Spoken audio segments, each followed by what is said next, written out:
আদালত আগামী এক সপ্তাহের মধ্যে তাদেরকে হাজির হওয়ার জন্য অর্থাৎ এই আসামি শেখ হাসিনা এবং আসাদুজ্জামান খান কামালকে আগামী এক সপ্তাহের মধ্যে হাজির হওয়ার জন্য নির্দেশনা দিয়ে আদালতের এই আদেশটি দুটো বাংলাদেশের বহুল প্রচারিত পত্রিকায় বিজ্ঞপ্তি দেওয়ার জন্য আদেশ দিয়েছেন।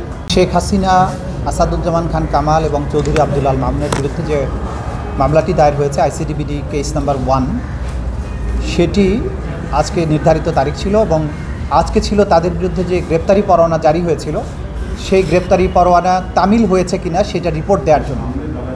গ্রেপ্তারি পরোয়ানার ব্যাপারে আমাদের আইনশৃঙ্খলা রক্ষাকারী বাহিনী অর্থাৎ পুলিশ রিপোর্ট দিয়েছেন যে আসামি শেখ হাসিনা এবং আসামি আসাদুজ্জামান খান কামালের বাসায় বিভিন্ন সময় অভিযান পরিচালনা করে তাদেরকে সেখানে পাওয়া যায়নি। তারা রিপোর্ট দিয়েছেন আরও যে বিভিন্ন সামাজিক যোগাযোগ মাধ্যম এবং পত্রপত্রিকার রিপোর্ট থেকে তারা জানতে পেরেছেন যে এই আসামিদ্বয় গ্রেপ্তার এড়ানোর জন্য বর্তমানে ভারতে পলাতক অবস্থায় রয়েছেন।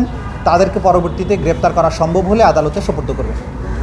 এই রিপোর্ট আসার প্রেক্ষিতে আমাদের ট্রাইব্যুনালের যে আইন আছে, ট্রাইব্যুনালের জন্য যে রুলস অফ প্রসিডিওর আছে, সেই প্রসিডিওর অনুযায়ী যেহেতু গ্রেপ্তার তাদেরকে করা যায়নি, সে কারণে আদালত আগামী এক সপ্তাহের মধ্যে তাদেরকে হাজির হওয়ার জন্য অর্থাৎ এই আসামি শেখ হাসিনা এবং আসাদুজ্জামান খান কামালকে আগামী এক সপ্তাহের মধ্যে হাজির হওয়ার জন্য নির্দেশনা দিয়ে আদালতের এই আদেশটি দুটো বাংলাদেশের বহুল প্রচারিত পত্রিকায় বিজ্ঞপ্তি দেওয়ার জন্য আদেশ দিয়েছেন এবং এই বিজ্ঞপ্তি অনুযায়ী তারা যাতে হাজির হন আগামী 24শে জুন তাদেরকে সেই বিজ্ঞপ্তির মাধ্যমে জানিয়ে দেওয়া হবে 24শে জুনের মধ্যে তারা যাতে এই আদালতে এসে হাজির হয়ে এই বিচার প্রক্রিয়া মোকাবেলা করেন।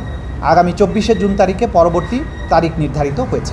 আইনের বিধান হচ্ছে যদি এই পত্রিকায় বিজ্ঞপ্তি প্রকাশের পরেও আসামিরা আদালতে উপস্থিত না হন তাহলে আদালত তাদের অনুপস্থিতিতে বিচারের রাস্তায় অগ্রসর হবেন। সেটা আমাদের আইনের সুনির্দিষ্টভাবে বর্ণনা করা আছে। তারা যদি এই সময়ের মধ্যে উপস্থিত না হন তাহলে আদালত আইন অনুযায়ী পরবর্তী কার্যধারা গ্রহণ করবেন এবং তাদের অনুপস্থিতিতেই বিচার কার্য পরিচালিত হবে। আমি ইতিমধ্যেই বলেছি, আমরা ইতিমধ্যেই বলেছি যে তারা রিপোর্ট দিয়েছেন যে আসামিদ্বয় ভারতে পলাতক আছেন মর্মে পুলিশ আমাদের কাছে রিপোর্ট দিয়েছে। আমরা দেখছি যেদিনই শেখ হাসিনা মামলা হয় সেদিনই ককটেল বিস্ফোরণের মতো ঘটনা ঘটছে, আজকেও ঘটেছে। সেক্ষেত্রে এটাকে বিচার বাধাগ্রস্ত করার কোনো মনে করেন কিনা? আমরা এগুলো আমলে নিচ্ছি না। আইন শৃঙ্খলা রক্ষাকারী বাহিনী এগুলো ডিল করবেন। আমাদের বিচার প্রক্রিয়া এটা ন্যায়সঙ্গত বিচারের প্রক্রিয়া।